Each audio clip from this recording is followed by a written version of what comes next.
Hello everyone, good morning to all of you. दोस्तों, कैसे हैं आप सभी? आशा करता हूँ आप सभी अच्छे होंगे। दोस्तों, आज हम बात करेंगे बहुत ही महत्वपूर्ण क्लास। जो आज की क्लास जो है बहुत ही महत्वपूर्ण होने वाले हैं और हम बात करेंगे आज सैटेलाइट के बारे में। सैटेलाइट जो बात करेंगे कि जो सैटेलाइट जो कक्षा में प्रक्षेपित किए जाते हैं उसका क्या खासियत है, उसका क्या काम है और क्यों किए जाते हैं, उसके बारे में हम विस्तार से जानेंगे। और हमारे दैनिक जीवन के लिए क्यों उपयोगी होते हैं सैटेलाइट और उससे हमें क्या लाभ होते हैं, उसके बारे में हम बेसिक से यानी कि विस्तार से चर्चा करेंगे। तो चलिए आज की क्लास को स्टार्ट करते हैं। तो दोस्तों, आज जो भी इस क्लास में जो क्वेश्चन कराए जाएंगे वो सारे के सारे एग्जाम के दृष्टिकोण से बहुत ही महत्वपूर्ण हो सकते हैं। तो दोस्तों, आइए बात करते हैं सर्वप्रथम उपग्रह के बारे में, यानी कि उपग्रह क्या है। तो ये हम उपग्रह के बारे में हम जानेंगे। तो बात करते हैं वही उपग्रह की। उपग्रह कोई खगोलीय पिंड या फिर मशीन हो सकती है, यानी कि कोई खगोलीय पिंड या मशीन हो सकती है जो किसी ग्रह या तारे की परिक्रमा करता है।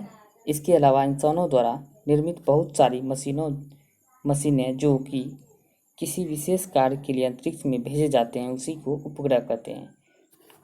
और तो उपग्रह जो है जितने भी यानी कि उपग्रह के बारे में बात करते हैं तो उपग्रह आज के हमारे दैनिक जीवन के लिए बहुत ही महत्वपूर्ण यानी कि उपयोगी है। कि आप बताइए क्योंकि उपयोगी इसलिए हो जाते हैं कि उपग्रह का पहला उपयोग जो है कि किसमें किया जाता है, यानी कि बात करते हैं उपग्रह जो जो भेजे जाते हैं उसका जो पहला उपयोग जो होता है संचार संबंधी क्षेत्र में इसके किया जाता है। और वहीं दूसरे उपयोग की बात करें तो रिमोट सेंसिंग यानी कि रिमोट सेंसिंग में इसका प्रयोग किया जाता है। और वहीं बात करते हैं तीसरे तीसरे तीसरे उपयोग की उपग्रह का तीसरा उपयोग तो वहीं वेदर यानी कि मौसम पूर्वानुमान संबंधी यानी कि मौसम के जानकारी के लिए यह उपग्रह भेजे जाते हैं। और वहीं बात करते हैं आजकल तो कृत्रिम उपग्रह से ही लोकेशन, जीपीएस सिस्टम, मौसम पूर्वानुमान, रिमोट सेंसिंग, संचार आदि में किया जाता है। अगर यूँ कहें तो जितने भी आजकल के मनोरंजन के साधन जैसे कि टीवी, मोबाइल आदि सब चलते हैं ये सारे के सारे जो है कृत्रिम उपग्रह के ही देन है। अब वहीं बात करेंगे उपग्रह। अब बात करते हैं इसका उपयोग के बारे में। तो इसका उपयोग के हम बारे में बात करते हैं। जो मशीन इंसानों द्वारा अंतरिक्ष में भेजे जाते हैं उसे कृत्रिम या मानव निर्मित उपग्रह कहते हैं। यानी कि जो मशीन इंसानों द्वारा अंतरिक्ष में भेजे जाते हैं उसे मानव निर्मित उपग्रह या कृत्रिम उपग्रह भी कहते हैं। अब वही बात करते हैं मानव निर्मित उपग्रह अलग अलग आवश्यकताओं की पूर्ति हेतु बनाए जाते हैं। यानी कि जो जिस जैसे आवश्यकता होती है जिस प्रकार भी उस प्रकार की आवश्यकताओं को हेतु पूर्ति हेतु मनुष्य द्वारा बनाए जाते हैं। जैसे कि कुछ को तो तस्वीर लेने के लिए बनाया जाता है, कुछ तो मौसम भविष्यवाणी एवं नेविगेशन सिस्टम के लिए बनाया जाता है, यानी कि जीपीएस सिस्टम के लिए भी बनाए जाते हैं। और जो है पिक्चर यानी कि पिक लेने के लिए भी बनाए जाते हैं। और वहीं तो बात करते हैं कुछ जो है मौसम संबंध यानी कि वेदर से संबंधित ये पूर्वानुमान के लिए या जीपीएस यानी कि कृत्रिम उपग्रह का प्रक्षेपण किया जाता है। अब वहीं बात करते हैं भारत के उपग्रह यानी कि भारत में उपग्रहों का इतिहास, यानी कि आप जानेंगे भारत में उपग्रहों के इतिहास के बारे में। तो वहीं बात करते हैं भारत में अंतरिक्ष कार्यक्रम का आरंभ 1962 में प्रसिद्ध भारतीय वैज्ञानिक डॉक्टर विक्रम साराभाई की अध्यक्षता में गठित किया गया। यानी कि इसी की विक्रम साराभाई की अध्यक्षता में 1962 में ही अंतरिक्ष कार्यक्रम का आगाज हो चुका था। और भारतीय अंतरिक्ष राष्ट्रीय अंतरिक्ष अनुसंधान समिति का गठन हुआ था इसी के साथ। और वहीं बात करते हैं 1963 ईस्वी में केरल के थुम्बा में sounding rocket launching facility centre की स्थापना भारत के अंतरिक्ष कार्यक्रम की दिशा में एक महत्वपूर्ण कदम माना जाता है। यानी कि यह जो बात करते हैं थुम्बा में जो है 1963 में केरल के थुम्बा में रॉकेट लॉन्चिंग फैसिलिटी सेंटर की स्थापना यानी कि भारत के अंतरिक्ष कार्यक्रम की दिशा में एक महत्वपूर्ण कदम उठाया गया था पहली बार इसी दिशा में। और वही बात करते हैं 21 नवंबर 1963 को भारत ने अपना पहला रॉकेट नाइक के पास प्रक्षेपित किया था। अगर यह क्वेश्चन आपको पूछ सकते हैं एग्जाम में, भारत के द्वारा पहला रॉकेट जो प्रक्षेपित किया गया था उसका क्या नाम था, तो नाइक एपास उसका पहला नाम था। और वहीं बात करते हैं कि यह कब प्रक्षेपित किया गया था, तो 21 नवंबर 1963 को नाइक एपास को प्रक्षेपित किया गया था। अब वहीं बात करते हैं 19 अप्रैल 1975 को प्रयोग के तौर पर आर्यभट्ट नामक उपग्रह को अंतरिक्ष में भेजा था। यानी कि जो है सबसे पहला जो कृत्रिम उपग्रह जो भारत के द्वारा भेजा गया था तो 19 अप्रैल 1975 को जो भेजा गया था। यह किसके द्वारा भेजा गया था, तो यह किसके सहयोग से, रूस के सहयोग से यह अंतरिक्ष में पहली बार भारत के द्वारा प्रक्षेपित किया गया था। अब वही बात करते हैं, जैसा कि हम जानते हैं कि सैटेलाइट पृथ्वी की कक्षा में यानी कि ऑर्बिट में घूमते हैं, इसीलिए यहाँ पृथ्वी की कक्षाओं के बारे में जान लेना जरूरी है। अब वही बात करते हैं, ये पृथ्वी है, अब यहाँ देख सकते हैं पृथ्वी है, और इस ये जो पृथ्वी है इसके चारों ओर वेस्ट से ईस्ट की ओर चक्कर काटते हैं, इसे गोल गोल चक्कर। जिस तरह पृथ्वी गोल गोल घूमते हैं उस तरह जो है सैटेलाइट भी इसका चक्कर लगाते हैं। आप देख सकते हैं ये कृत्रिम उपग्रह है यानी कि सैटेलाइट है। अब वही बात करते हैं, जो उपग्रह पृथ्वी के पश्चिम से पूर्व की ओर चक्कर लगाते हैं, यानी कि ये हो गया वेस्ट और ईस्ट, वेस्ट से ईस्ट, इस प्रकार कुछ जो है पृथ्वी घूमते हैं, और इसके साथ साथ जो है कृत्रिम उपग्रह भी ऐसे चक्कर लगाते हैं। अब वही बात करते हैं कि जिसका आवर्तकाल जो होता है, यानी कि यह जो आवर्तकाल होता है, पृथ्वी का भी आवर्तकाल की बात करते हो 24 घंटा होता है, और कृत्रिम उपग्रह का भी आवर्तकाल 24 घंटा होता है। और उस कक्षा को यानी कि जो जिस कक्षा में जो ये जो चक्कर लगाते हैं कृत्रिम उपग्रह, जिसका आवर्तकाल 24 घंटा होता है, उस कक्षा को जियो स्टेशनरी कहते हैं, यानी कि जियो स्टेशनरी कहते हैं, क्योंकि पृथ्वी का भी आवर्तकाल 24 घंटा होता है और कृत्रिम उपग्रह का भी आवर्तकाल 24 घंटा ही होता है। और इस उपग्रह का भी यानी कि अगर आप सोचते होंगे, यानी कि बात करते हैं, अगर आप यह सोचते होंगे कि पृथ्वी घूमती है तो इसका पिक्चर उपग्रह कैसे लेता है, यानी कि ये जो पृथ्वी है पश्चिम से पूर्व की ओर घूम रहे हैं, तो यह किस किस प्रकार पिक्चर लेते हैं। अगर यह जो पृथ्वी घूम रहे हैं इसके साथ यदि ये कृत्रिम उपग्रह नहीं घूमेंगे तो भारत की जगह जो है ना पिक्चर और नेविगेशन सिस्टम जितने भी है तो किसी और देश का ही ले लेगा, जैसे कि चाइना, पाकिस्तान, इनका भी यानी कि ये सिस्टम यानी कि जीपीएस ट्रैक कर सकता है। इसके लिए जो बहुत सारे देश के द्वारा जो है इसमें यहाँ प्रक्षेपित किए जाते हैं कृत्रिम उपग्रह। और ये जो पृथ्वी की कक्षा यानी कि पृथ्वी की के साथ साथ जिस प्रकार पृथ्वी घूमते हैं उसी के साथ साथ ये भी उसके साथ साथ घूमते हैं।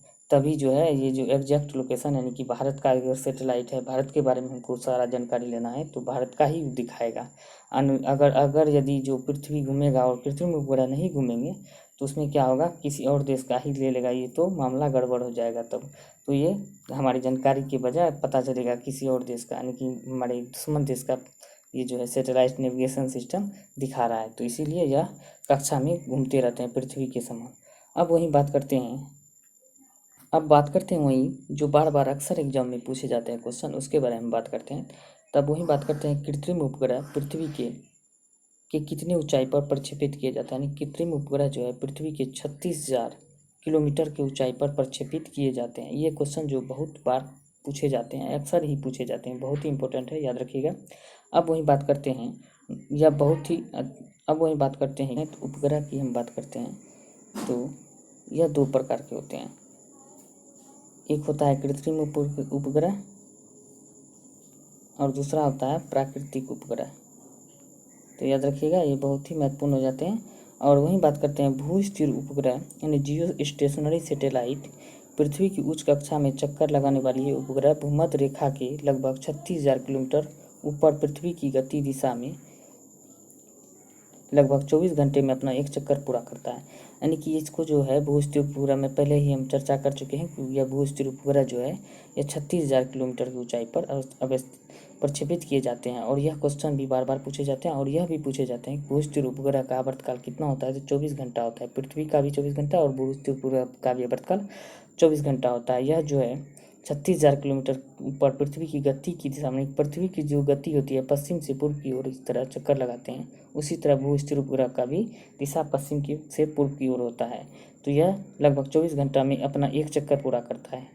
तो पृथ्वी भी अपना 24 घंटा के लगभग में एक चक्कर पूरा करता है, उसी तरह उपग्रह भी अपना 1 घंटा चक्कर पूरा करता है। वहीं बात करते हैं भू स्थिर उपग्रह का उदाहरण, जैसे संचार उपग्रह और जीपीएस उपग्रह, यानी कि भू स्थिर उपग्रह का जो उदाहरण है संचार और जीपीएस उपग्रह इन्हीं का उदाहरण है। अब बात करते हैं उपग्रह के यानी कि उपग्रह के जो प्रकार के बारे में, जो होता है यह होता है एक ध्रुवीय उपग्रह भी होता है, यानी पोलर सैटेलाइट होता है, यानी कि ध्रुवीय उपग्रह को ही पोलर सैटेलाइट कहते हैं। वहीं बात करते हैं ध्रुवीय उपग्रह निम्न भू कक्षा यानी कि लो ऑर्बिटर अर्थ में, यानी कि लो अर्थ ऑर्बिटर में, यानी कि उसी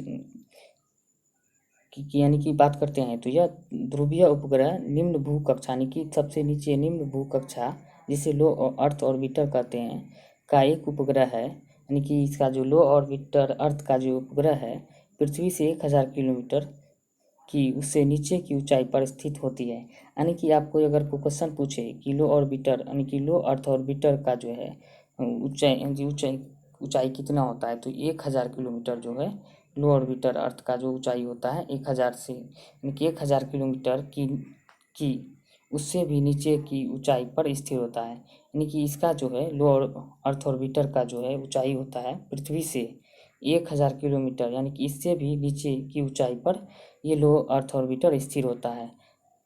और वही बात करते हैं, इस प्रकार के सैटेलाइट हमेशा एक ही स्थानीय समय की एक ही स्थान पर आ जा सकते हैं। यानी कि इस प्रकार के जो सैटेलाइट है एक ही स्थान पर हमेशा समय यानी कि इस हमेशा एक ही स्थान समय पर एक ही स्थान पर आ जाते हैं, यानी कि हमेशा जो एक ही स्थान पर रहते हैं और एक ही समय पर आ जा सकते हैं। ये देख सकते हैं आपको दिया गया है कुछ जो ये भूस्थिर उपग्रह जो है कुछ इस प्रकार होते हैं। और वही बात करते हैं ध्रुवीय उपग्रह का उदाहरण। ध्रुवीय उपग्रह का उदाहरण की बात करते हैं तो जीपीएस, नौवहन, दूर संवेदी उपग्रह इनका उदाहरण होता है ध्रुवीय का, यानी कि लो अर्थ ऑर्बिटर का ये उदाहरण है। अब वही बात करते हैं भू समकालिक उपग्रह, यानी कि ये भूमि भूमि यानी कि ये भू स्थिर उपग्रह के समान यानी कि जियो स्टेशनरी सैटेलाइट के समान कार्य करता है, बस इसमें कुछ झुकाव होता है, जैसा कि आप सामने की तस्वीर में देख सकते हैं। तो अब बात करते हैं कि भू समकालिक उपग्रह जो है जस्ट ये भी जियो स्टेशनरी सैटेलाइट यानी कि भू स्थिर उपग्रह की तरह ही यह कार्य करते हैं, लेकिन इसमें अंतर थोड़ा सा यही होता है कि यह कुछ जो है झुका होता है। आप देख सकते हैं भू स्थिर उपग्रह जो कुछ इस प्रकार चक्कर काटते हैं पश्चिम से पूर्व, और जो है जो ये भू इस समकालिक उपग्रह की बात करते हैं तो ये कुछ जो इस झुकाव के साथ यह चक्कर काटते हैं, तो इन्हीं को भू समकालिक उपग्रह कहते हैं। तो अब बात करते हैं वही बात करते हैं पृथ्वी की कक्षाएं मुख्य रूप से 3 प्रकार की होती है। पृथ्वी की जो कक्षाएं होती है मुख्य रूप से 3 प्रकार के होते हैं। अब वही बात करते हैं पहला प्रकार की निम्न पृथ्वी की कक्षा यानी कि लो अर्थ ऑर्बिटर की बात करते हैं। तो इसकी बात करते हैं 160 से 2000 किलोमीटर तक की ऊंचाई क्षेत्र है। यानी कि लो अर्थ ऑर्बिटर की बात करें तो 160 किलोमीटर से 2000 किलोमीटर तक की ऊंचाई क्षेत्र इसका लो अर्थ ऑर्बिटर का होता है। तो याद रखिएगा बहुत ही महत्वपूर्ण है। अब वही बात करते हैं मध्य पृथ्वी की कक्षा यानी कि मध्य पृथ्वी की जो कक्षा होता है मीडियम अर्थ ऑर्बिटर। मीडियम अर्थ ऑर्बिटर की हम बात करें तो 2000 किलोमीटर से लेकर 36,000 किलोमीटर तक, यानी कि 2000 किलोमीटर से लेकर 36,000 किलोमीटर तक जो होता है मीडियम अर्थ ऑर्बिटर का ये कक्षा यहाँ तक फैला हुआ रहता है। अब वहीं अगर बात करते हैं निम्न पृथ्वी की कक्षा यानी कि निम्न पृथ्वी की कक्षा की बात करते हैं लो अर्थ ऑर्बिटर की बात करते हैं, यह 36,000 किलोमीटर या उससे ऊपर की कक्षा को लो यानी कि लो अर्थ ऑर्बिटर यानी कि निम्न पृथ्वी कक्षा कहते हैं। यानी कि 36,000 से ऊपर यानी कि 36,000 किलोमीटर की बात करते हैं, और इससे भी ऊपर की कक्षा जो क्षेत्र होता है उसको हम निम्न पृथ्वी कक्षा यानी कि लो अर्थ ऑर्बिटर भी कहते हैं। अब वही बात करते हैं उच्च कक्षा में स्थिर उपग्रह यानी कि उच्च कक्षा में जो स्थित उपग्रह होते हैं 24 घंटे में पृथ्वी का एक चक्कर पूरा करता है, और इतने ही समय में पृथ्वी भी अपने धुरी पर एक चक्कर लगा लेता है। और यही कारण है कि इस कक्षा में स्थिर उपग्रह पृथ्वी से स्थिर दिखाई देता है, यानी कि यही कारण है जो स्थित उपग्रह जो है पृथ्वी के स्थित दिखाई देते हैं, यानी पृथ्वी से स्थिर दिखाई देते हैं। अब वही बात करते हैं यहाँ पे देख सकते हैं कुछ इस प्रकार दिखाया गया है। अब बात करते हैं जो महत्वपूर्ण क्वेश्चन है जो एग्जाम में पूछे जाते हैं अक्सर, उसके बारे में हम बात करते हैं।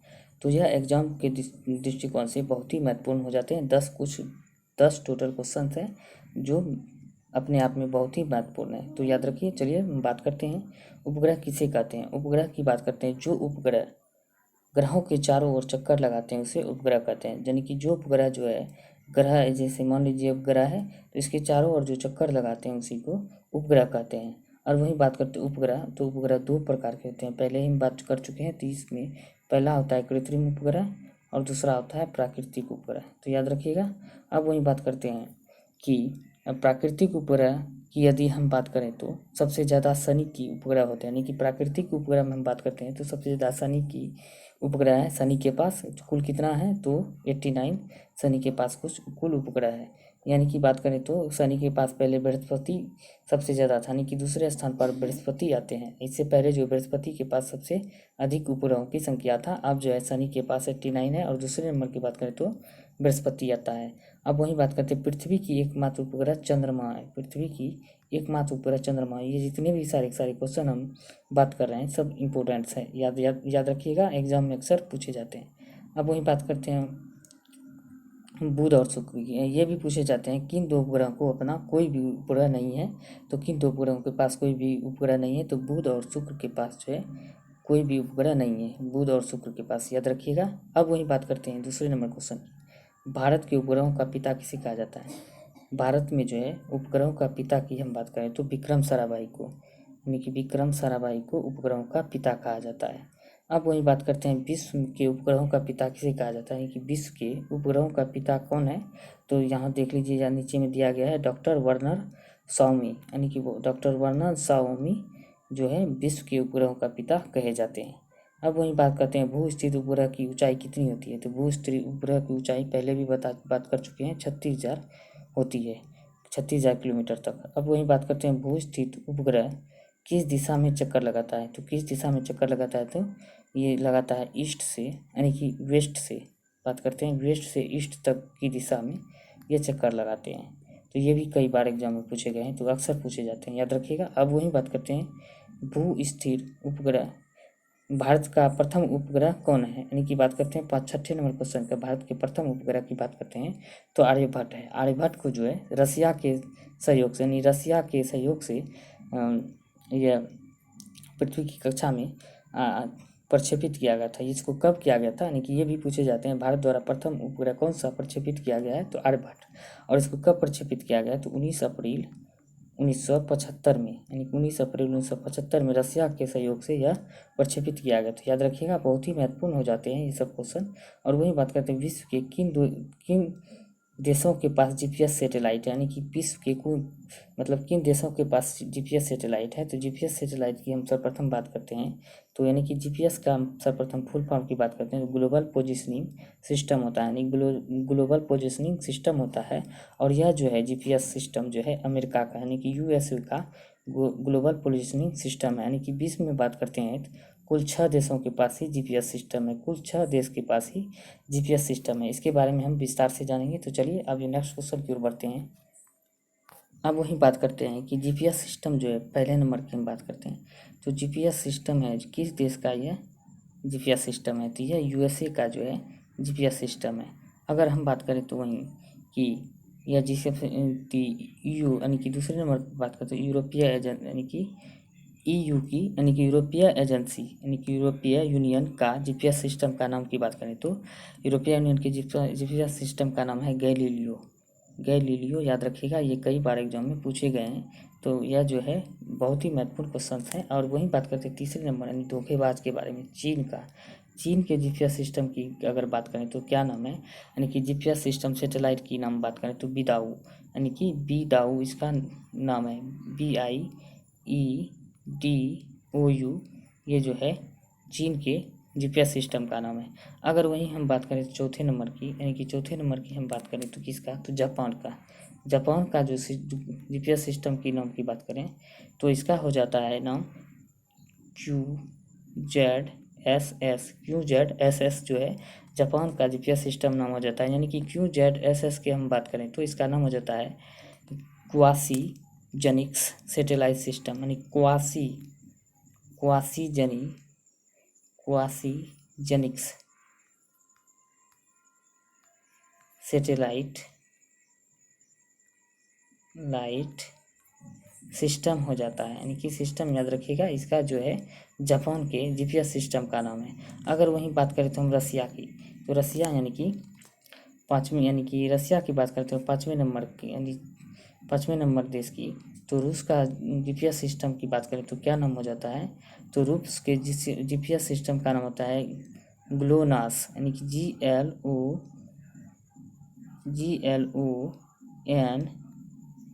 GLONAS, ये हो जाता है ग्लोनास रूस के जीपीएस सिस्टम का नाम। अगर वहीं हम बात करें तो भारत की, तो 6ठे नंबर, यानी कि 6ठा नंबर अपना इंडिया की बात करते हैं तो इसके जीपीएस सिस्टम का नाम हो जाता है नाविक यानी कि के नहीं लगाना है, तो NAVI ये नाविक हो जाता है। यानी कि इसका फुल फॉर्म की बात करें तो नेविगेशन इंडियन कॉन्स्टेलेशन, यानी कॉन्स्टेलेशन,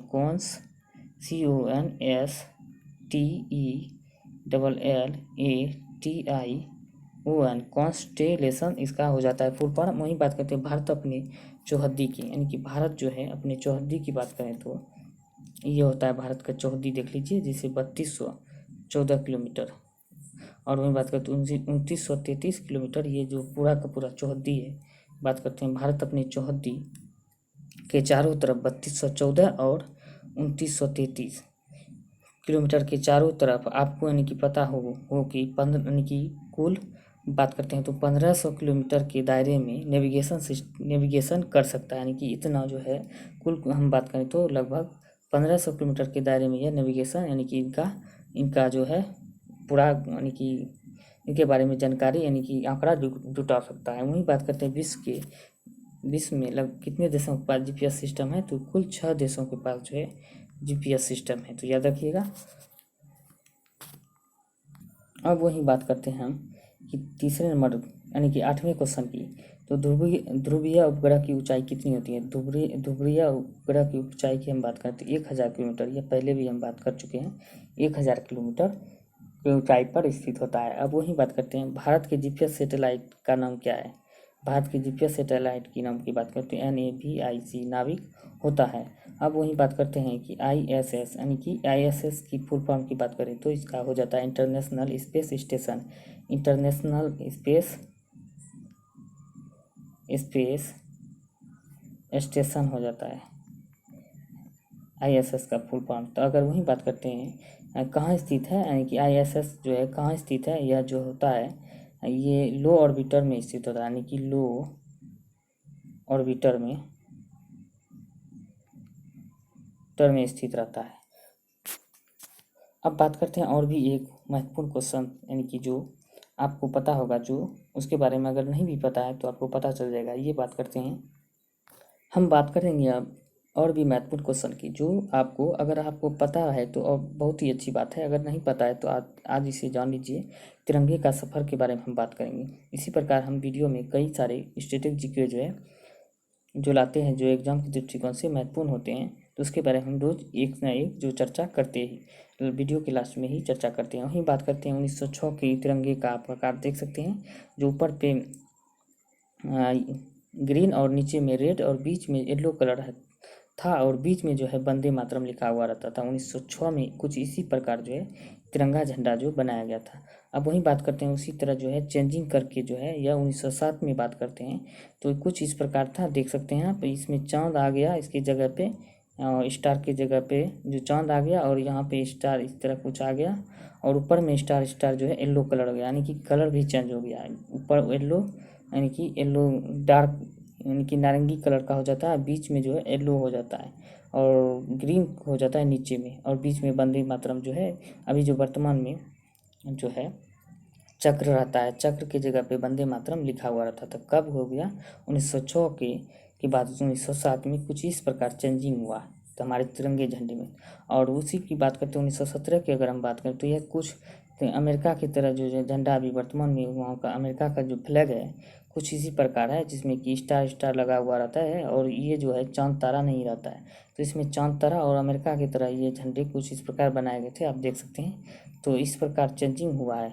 अब वही बात करते हैं 1921 में देखिए ऊपर में जो है वाइट आ गया, बीच में ग्रीन, और नीचे जो है रेड कलर आ गया, और बीच में जो है चरखा का चिन्ह आ गया। 1921 में जो है चरखा का चिन्ह इसमें वर्णित किया गया था।